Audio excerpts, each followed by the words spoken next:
I am Dr. Gerald Thompson, an infectious disease specialist. I'm inviting you every week to join our program, Healthy Choices, Healthy Actions, a health program that you need to see.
About their work and involvement in the area. Of course, we have Dr. Rosalind Ambrose, Dr. Malcolm Samuel, and coming in by Zoom will be Boston Davis, a farmer, a former pharmacist and pharmacy owner here in St. Vincent and the Grenadines, who now resides in the US and is a cancer survivor, as we mentioned earlier. So first of all, Dr. Ambrose, tell us a little bit about yourself and your involvement in the area.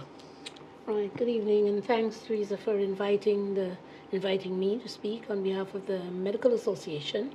I am the president of the SVG Medical Association, and we have a number of programs that support, in particular, breast cancer. That's what we began with.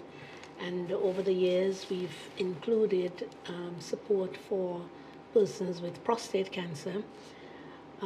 We do a number of public education activities to basically heighten awareness about these conditions, because many people still see cancer as the taboo thing that you don't want to talk about, and you do need to talk about it because we need to be aware of it, be aware of what are the signs, what are the risk factors, and so that we took upon ourselves to do great public education and make a really big footprint, particularly in breast cancer, because we lose a number of ladies to this disease.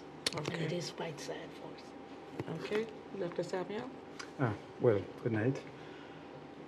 And thank you, Teresa, for having me. Basically, my work in cancer as a surgeon is widespread. I do a lot of oncology surgery for cancer, breast cancer, colon cancer, kidney cancer as well. But I do have a strong interest in breast cancer. And in Trinidad, where I'm based, I work with the Trinidad and Tobago Cancer Society, and I run their breast review clinic. So I see lots of ladies with lumps, cancers, etc. After they've come to us and been investigated, and then I refer them on for treatment.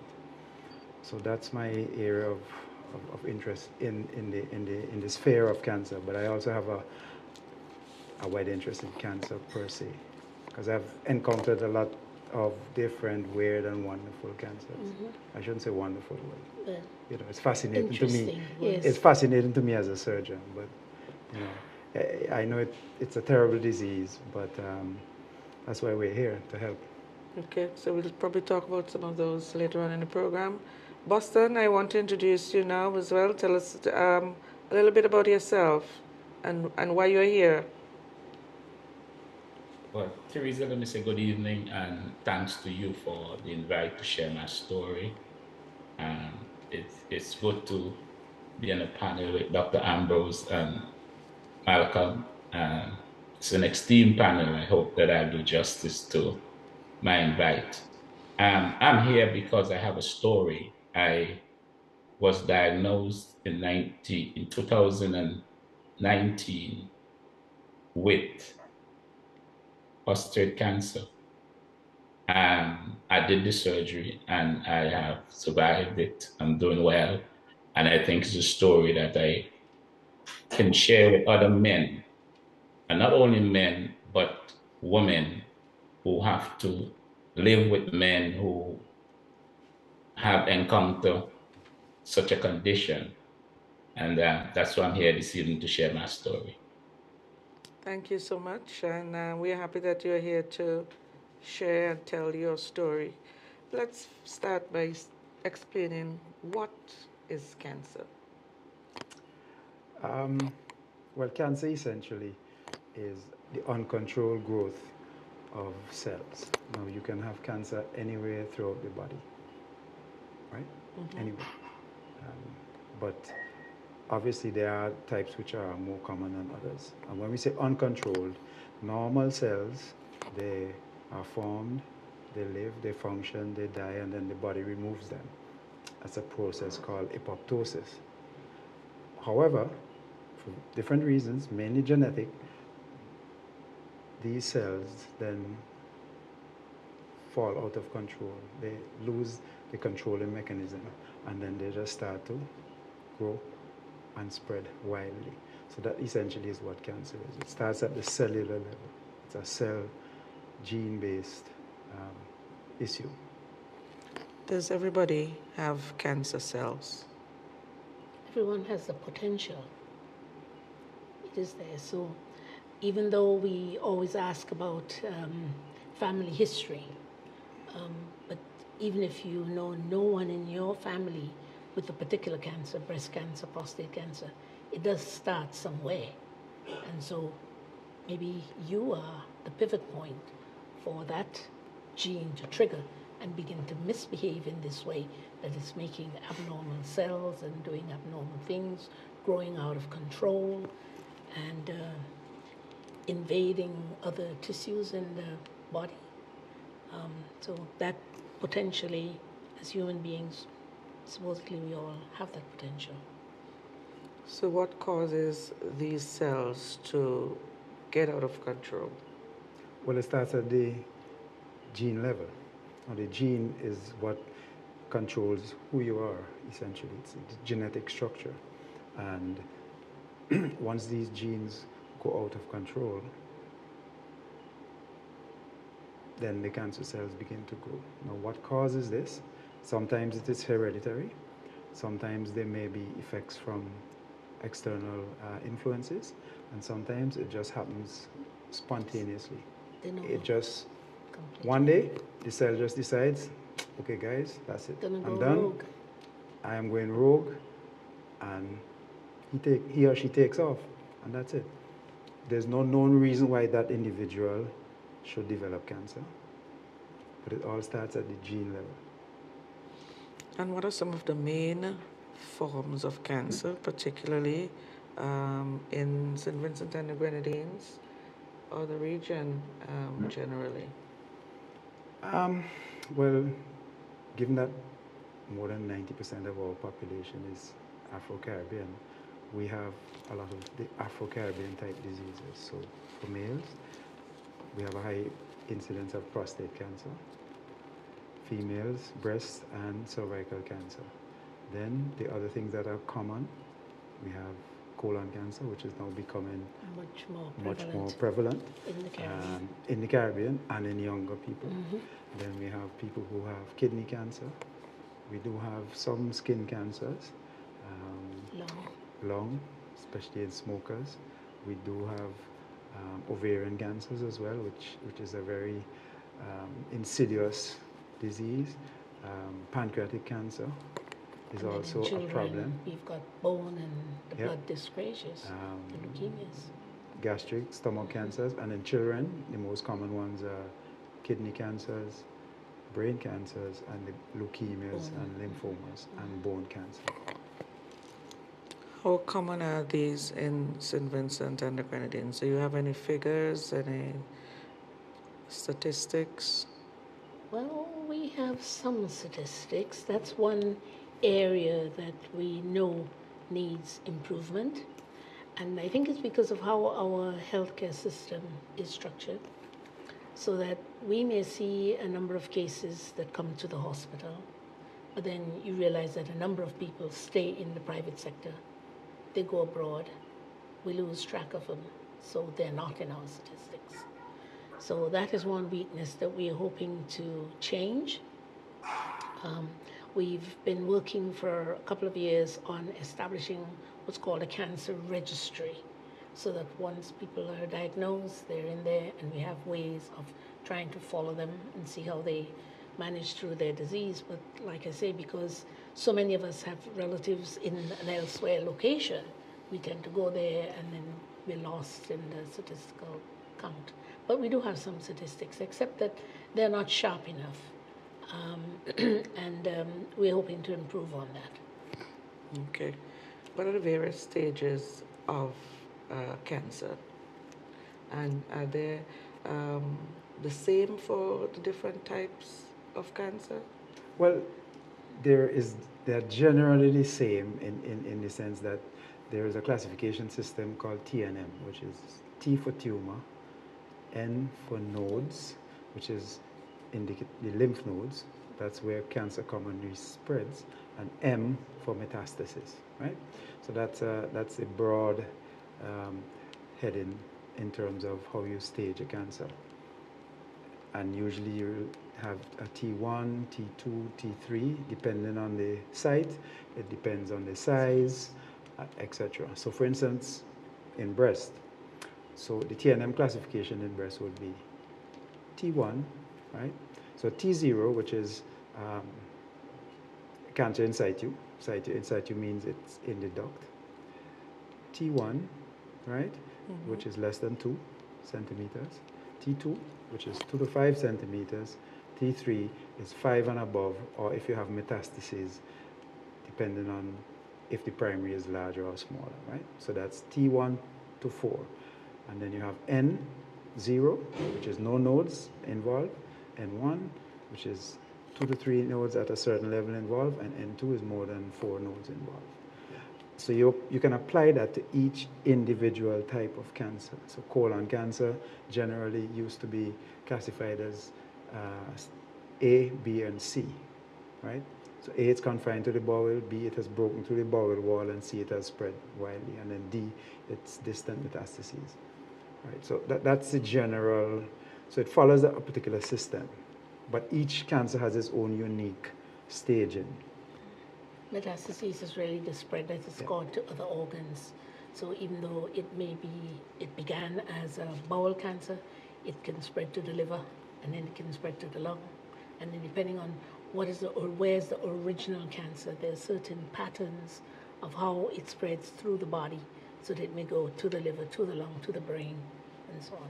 So each of them have their unique behavior, but there's a general conduct in that they will, if they're not treated or if they're very aggressive, they may invade other areas and then spread to other parts of the body. And that's the part that really is poor prognosis for the patient. Okay, we'll take our first break and come back in just a moment.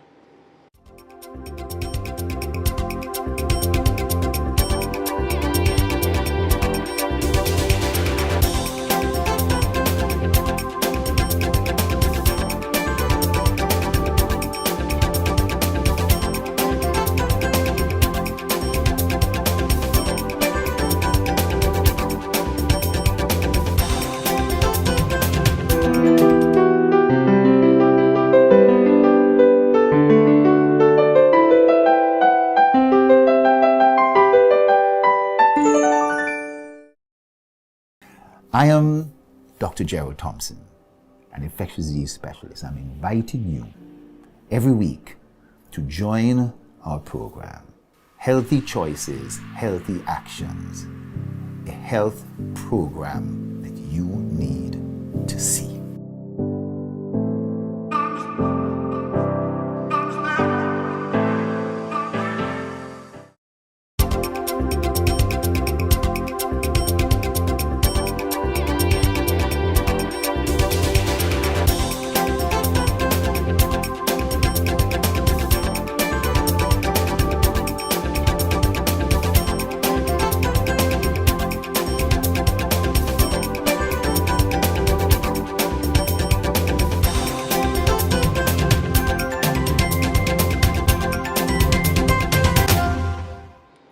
Welcome back.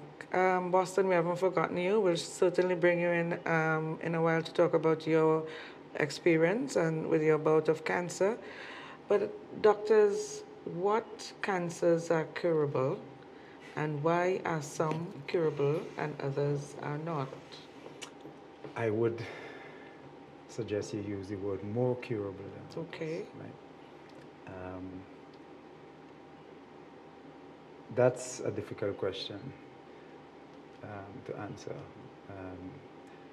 because cancer is such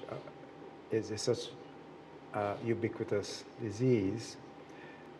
Some cancers are actually better to get than others, if I can put You it have to that way. choose. Right?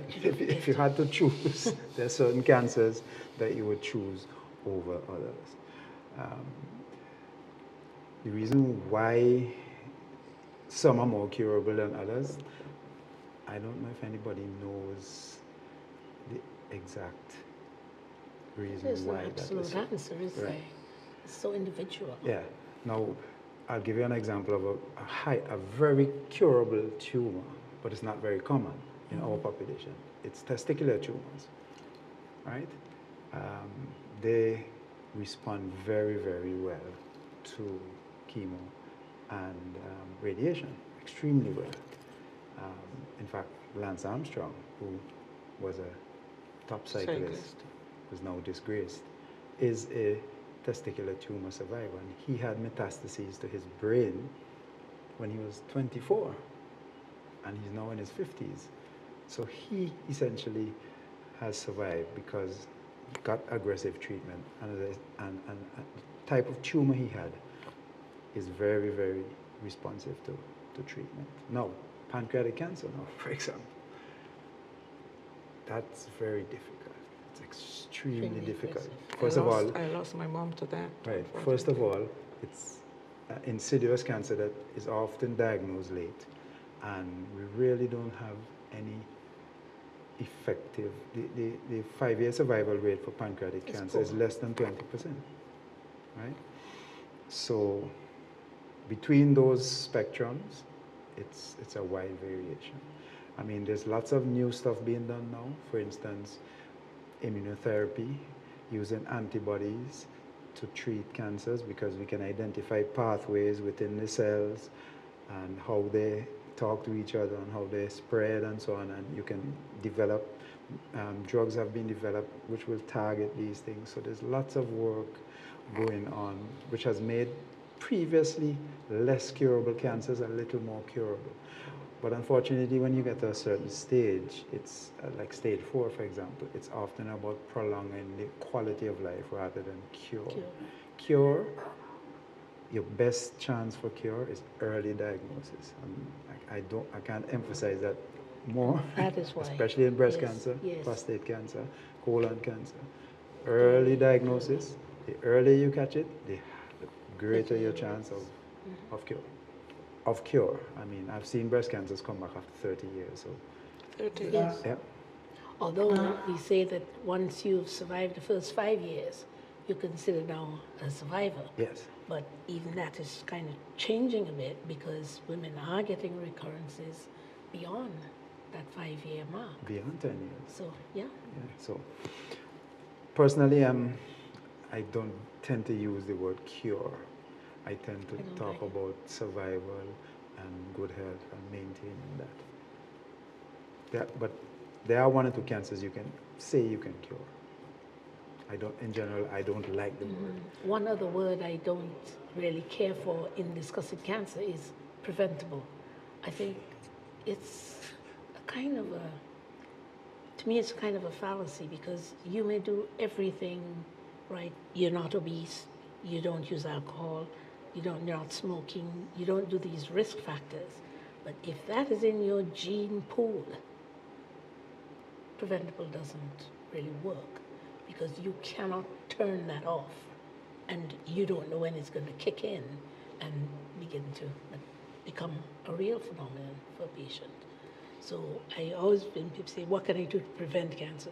Well, you can do the things the common sense things, watch your weight, eat right, and do all these things. But if it's in your gene pool, you still have to be careful. We can't promise that we can prevent that. So we have to be cautious about some of the words curing and preventable and like that. In terms of cervical cancer, a lot of research is now showing up that certain viruses are associated with it. So we now advise young women to get vaccinated against HPV virus because we know that contributes to it. So there are now cancer vaccines being developed if you can identify the source. In other words, if it's like a virus or a particular disease process, you can then give them a vaccine which will reduce the risk of them getting. So that's one example of preventable. Explain HPV for us. Oh, it's called the human papilloma virus. So it's a virus which is associated with the risk of developing cervical cancer. It's part of the sexually transmitted type of viruses and bacteria. So it's associated with warts, condylomas, and so on, which themselves are virus caused by viruses. But research over the years has shown that the viruses are found within the cells and the effects of the virus are in the cancer cells. So that is why, and they've identified there's something like 64 or 74 different types of HPV, but they have identified particular ones which are common in our population, for example, in the Caribbean. And so there are two, there's Gardasil and there's another one, which have a, like, they will act against a certain number of the HPV, because not every HPV variant is carcinogenic or will cause cancer. So the vaccines target the ones which are thought to be more important in causing cervical cancer. And are given to a particular age group? Yes, it's recommended that girls around puberty, before they get sexually active, that they're given. I think it's three jabs, I don't remember exactly.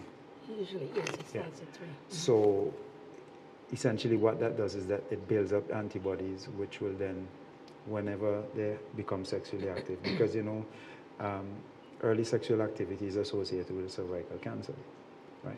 And multiple partners as well. So the thinking is that if you give it to them before puberty, then later on in life, they will have some form of protection. But we do know that the track record of viruses as such that it's kind of like, what's it going to do next? Yeah. So still have to be cautious, but that is what's recommended, and it's best to follow that protocol until you know otherwise. Yeah. The causes of cancer. So the causes of breast cancer are similar or the same to the causes of prostate, for example? Well, I don't think anybody knows. Well, first of all, breast cancer has a genetic component. Right? 10% of breast cancers worldwide are thought to be genetic in origin. In other words, there's a gene that is transmitted. There are common ones, BRCA1, BRCA2. There are another few others now which are being associated with breast cancer. From ovary and so. Now, BRCA1 and BRCA2 are also associated with ovarian cancer. Some people think that there may be an association with prostate cancer, but that's not been proven. In terms of breast cancer, so the description has always been, okay, if you're overweight, you're at a higher risk. If you smoke, you're at a higher risk. If you don't exercise, you're at a higher risk. Women who have no children are at a higher risk. If you have your menstruation early and your menopause late, that's also a risk factor. But that's the thing you read in the textbooks. That's what they say in the books. But nobody really knows, except for the genetic ones. That one's proven. Then 90% plus of breast cancers are very spontaneously, with no family history, nothing. Minimal risk factors. Yeah. I've seen athletes, slim, fit, with breast cancer. Vegetarians with breast cancer. It's still a mystery? Cancer in general is still a mystery. It's still a mystery. And it's for science to try and keep up with it. But we make advances in treatment patterns, public education, but it is still there. Okay, so what are some of the exciting cases that you have dealt with, operated on? Well, my proudest case recently was a 93-year-old with colon cancer. Oh, Yeah, and she's alive and doing well. okay. What But you stage? see, that's a disease that you should be getting in that older sect. But now we have males in their 30s and like Chadwick Boseman. Yeah, he was diagnosed in his early in his late 30s. So he's an example of somebody who had colon cancer. And we have a young male here in his 30s with colon cancer. So, I mean, I remember as a medical student, the very first colon cancer case I saw was in an 18-year-old, but she had ulcerative colitis. She had a bad predilection. Yes. ulcerative colitis. Now, that's an inflammatory bowel disease. And if you have it bad for long and it's not well treated, you will get colon cancer. And she unfortunately got it. I'll never forget her. At 18? At 18, yeah, because she had had ulcerative colitis since she was a child. And it wasn't, I mean, you're talking about 40 years ago, where I'm giving away my age. 40 years ago, when the treatment available for ulcerative colitis was not the that best. common. Yeah. So she unfortunately was not well looked after. She developed colon cancer at 18. Okay, we'll take our second break. When we come back, we'll hear from Boston Davis about his experience with cancer. Back in just a moment.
The Labor Department, in collaboration with the Statistical Office, is conducting a job openings and labor turnover survey.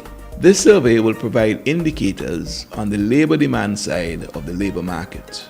This survey will provide beneficial information for the educational sector, the business community, employers, and the state. The Chamber of Industry and Commerce fully endorsed this survey and is appealing to the business community to participate in this very important exercise. Let's see what we find. For more information, check the Labor Department website at www.dol.gov.vc or contact 457-1789. That's 457-1789.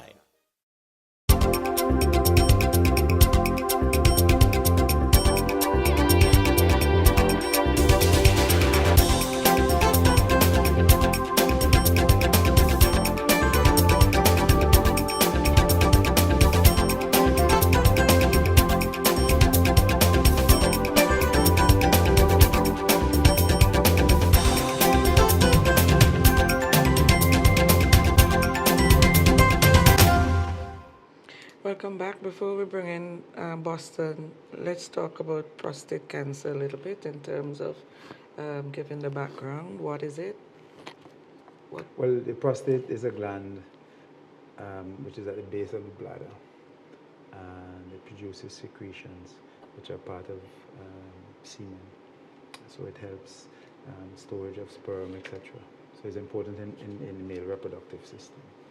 Now, as we get older, your prostate tends to enlarge, and this is more marked in Afro-based populations, and it enlarges by a process called benign prostatic hypertrophy or hyperplasia, where the cells grow in number, but they are benign.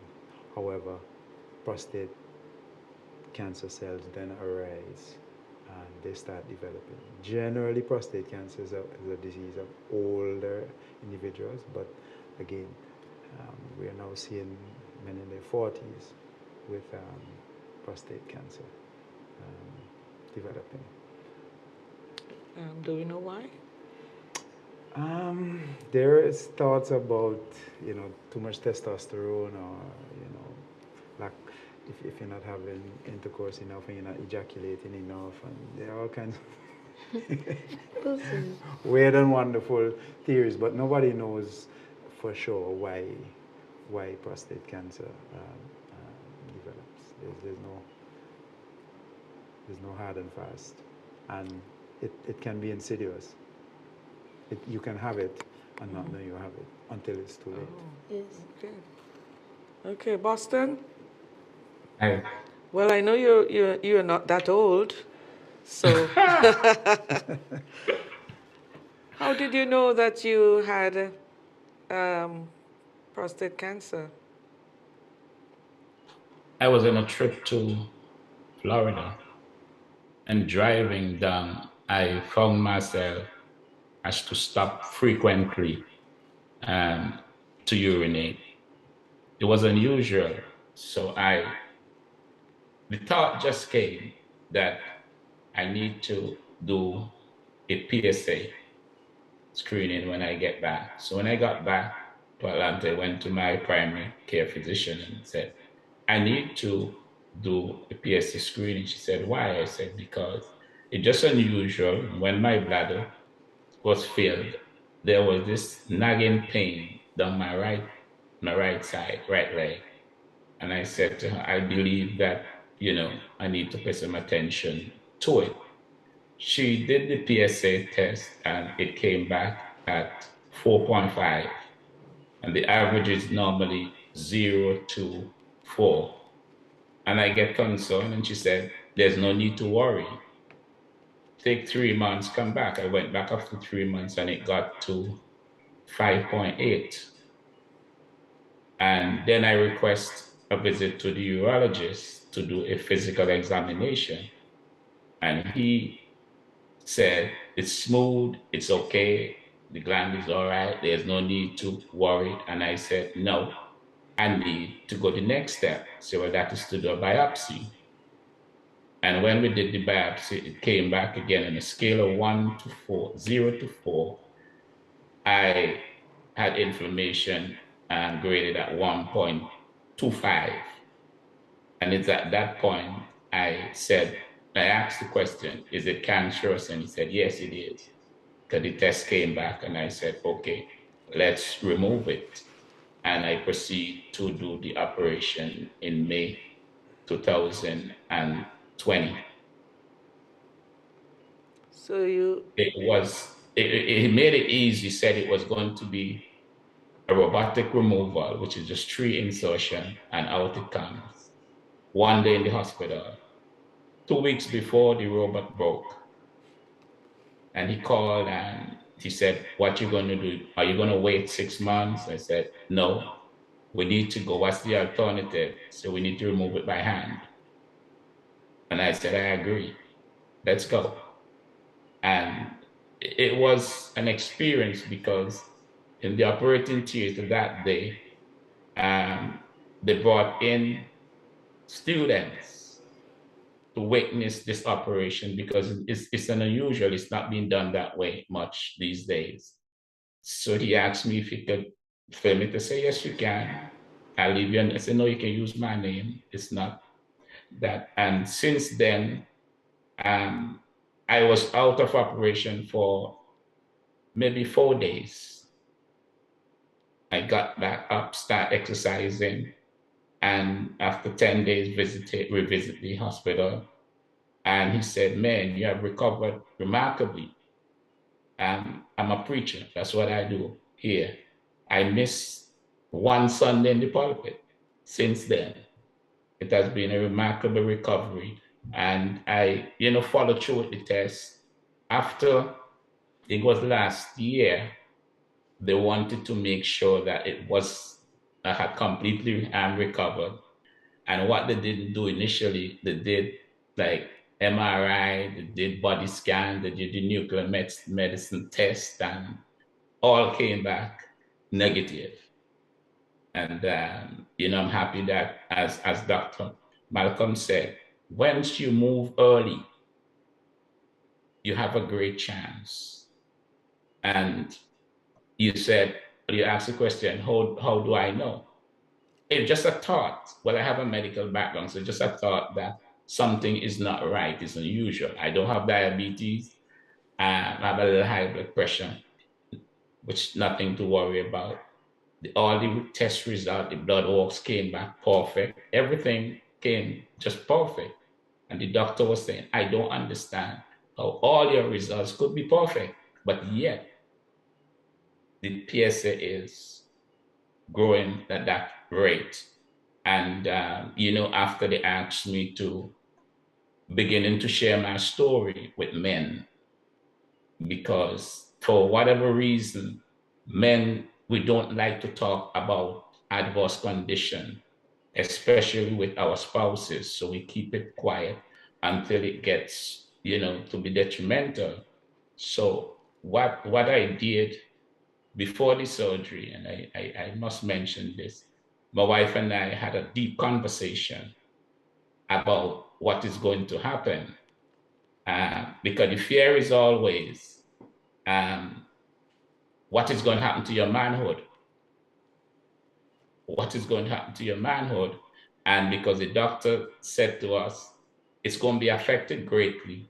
In the fourth year after the surgery, you'll be almost total impotent.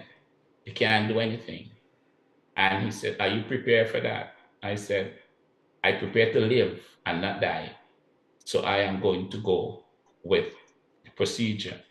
And that's my encouragement to men. A lot of my friends have went since then. They have done their PSAs high. About 6 of them did the surgery. About another 6, I would say, did treatment. So they have different treatment that they can do. And I lost one friend because he was in his 70s and he couldn't have done the surgery. The treatment didn't work and he passed on. And so I've been sharing the story with men. As Dr. Malcolm said, move early. It's no longer 45 and up. It's move as soon as you can, because it's no respecter of your diet, it's no respecter of your exercise, it's no respecter of anything that you do. But be proactive and get tested. And how are you feeling now? Fantastic. I'm looking good, right? Yeah, yes, you are.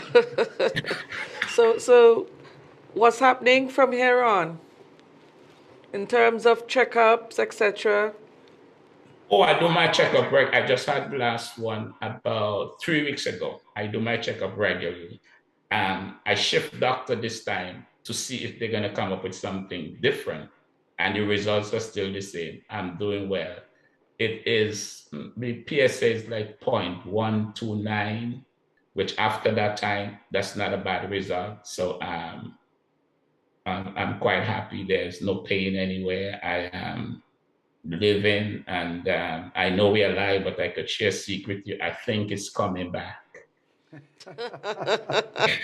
Oh, I'm happy for you. All right, Buster. Good for you. Happy for you. Thank you so much. Yeah. So for those especially in St. Vincent, I know the story about the manhood. Forget the manhood, because there's more than a manhood. I just got a story today of a young man who went to the doctor and he had a PSA of 15. And that was his first time going to the doctor for years, many years. And I got a call. What would you advise? I said, let him sit down and talk with his doctor. He doesn't have to die anymore if he listens to his doctor. There are not remedy, not cure, but there are means and ways that you can live a normal life if you listen to your doctor. And you are back to doing just that. That's right. That's right. Back And on I the didn't tell, pulpit. the thing is, I didn't tell them I was a pharmacist. I became an absolute patient. Great. In passing, I heard you said something about the pulpit. No, I'm saying you're back to being on the pulpit and back to regular living. Oh yeah, yeah. And as I said, it took me 1 week out. My wife, she did a phenomenal job keeping me. I mean, make sure I take the treatment. I didn't have to take the painkiller for very long because I have a good pain threshold. And I just decided that I am just going to walk this one through and have a story to tell because it's not in my family's. It's not hereditary. So that's what I was listening to the earlier discussion, and I was glad to hear that it is. It is, but you know, there don't have to be a trend in your family for you to get it. You could be the first. That's true. Okay, thank you for that. We'll take our final break and come back to wrap the program up.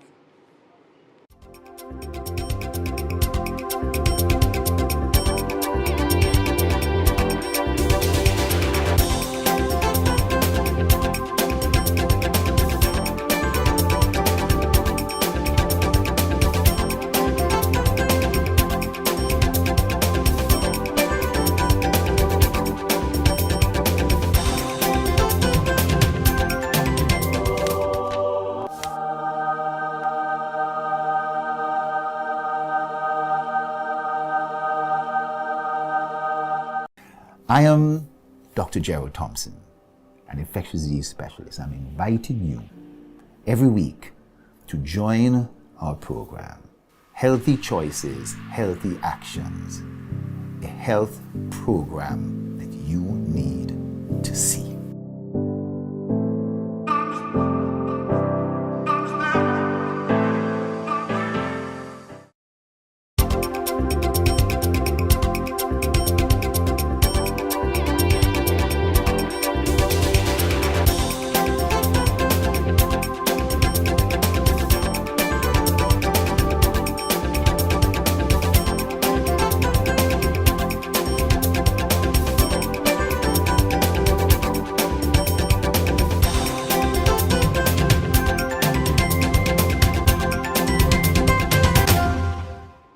Welcome back. Well, it was quite interesting to hear Boston Davis's experience. It's not very often that we get men to open up and talk about these things.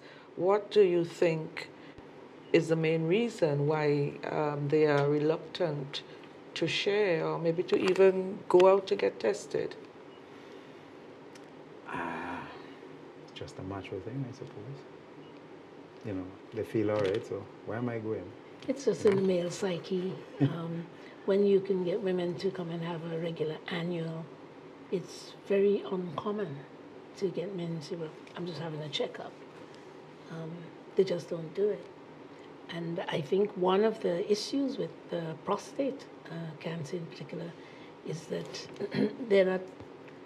there's this apprehension about the examination itself, where it has to be, examined through the rectum, and that kind of turns a number of men off.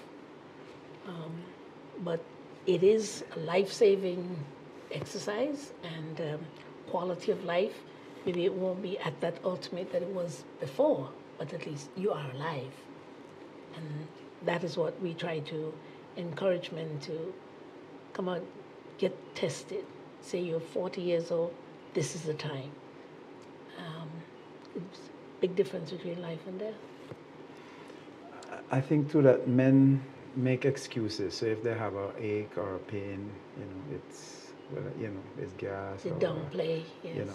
something, I ain't got time with that.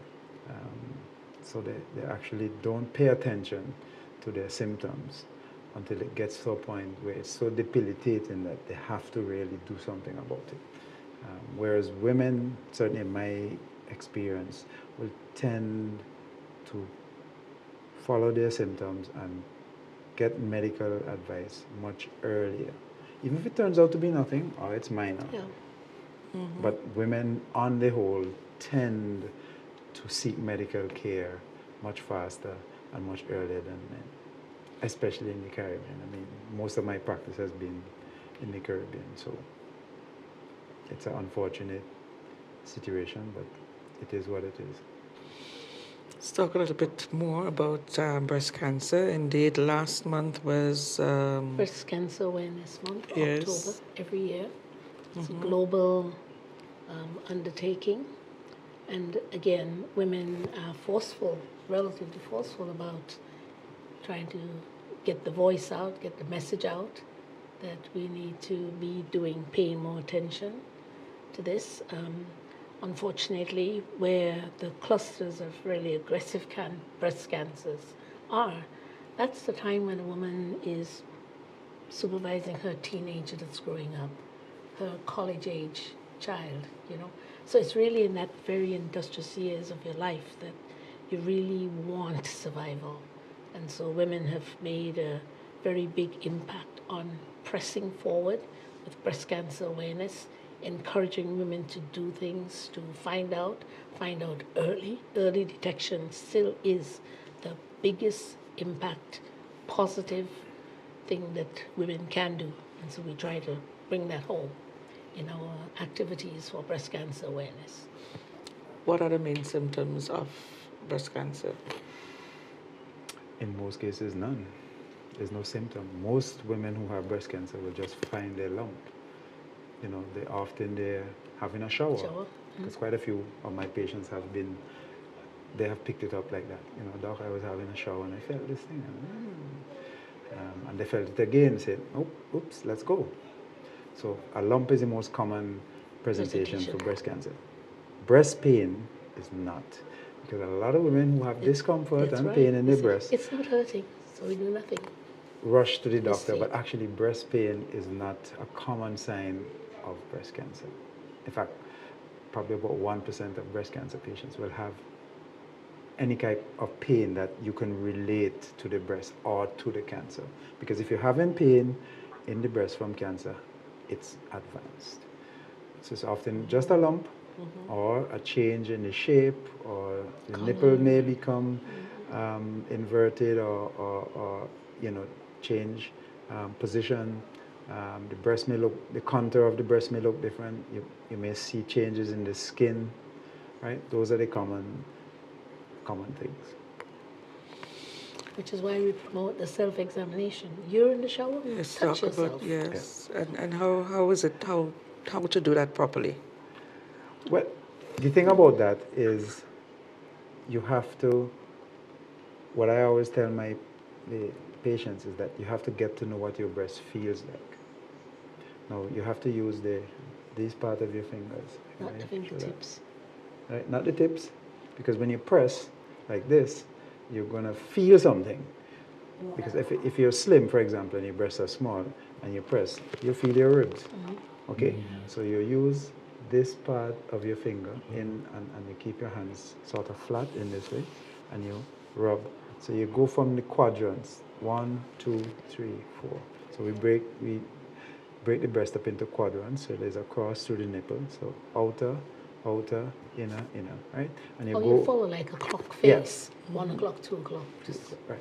And you just gently massage with the flat of your fingers. But the thing about it is to get to know what they feel like. Yeah. Now, you should also do it in the middle of your cycle, because the breast undergoes changes related to your hormone changes during menstruation, during your cycle. So it's always best done in the middle of your cycle, where the hormone levels are kind of neutral, so there's minimal effect on the breast. And you do that at that time every month. So you get to know what your breast feels like. If you feel something that feels unusual or something wasn't there before, you're going to get it checked out. But the important thing is to pick up a change, because most persons are not trained, to actually feel lumps, but they can feel something different. I mean, I say to women, you know what your skin texture, what your hair texture is.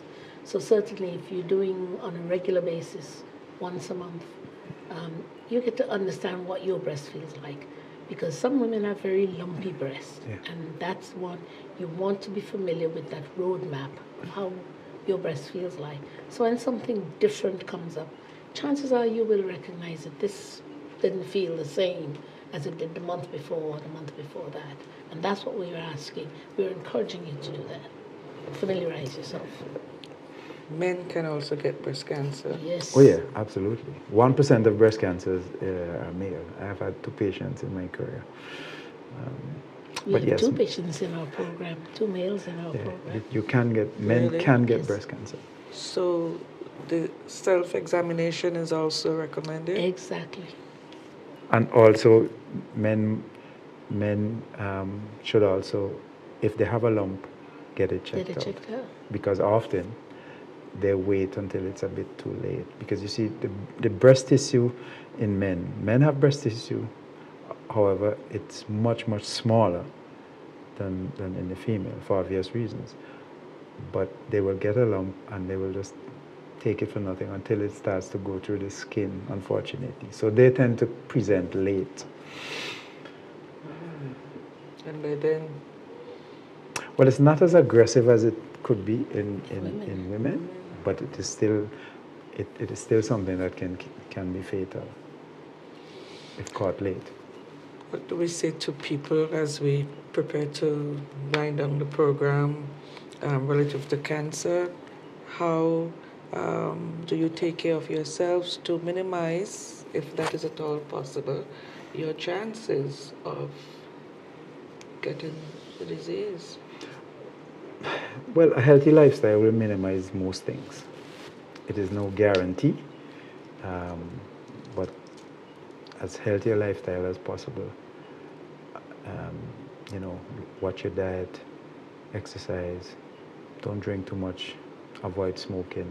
And another thing that I think is becoming more important in certainly in St. Vincent is the environmental. I mean, there's so many cars on the road, so the environmental pollution is much more than it was, when we were all younger. So I think a lot of that is important. So we have to be careful about our environmental issues. There's global warming and all that kind of stuff. But I think environmental influences are actually probably now becoming a little more important.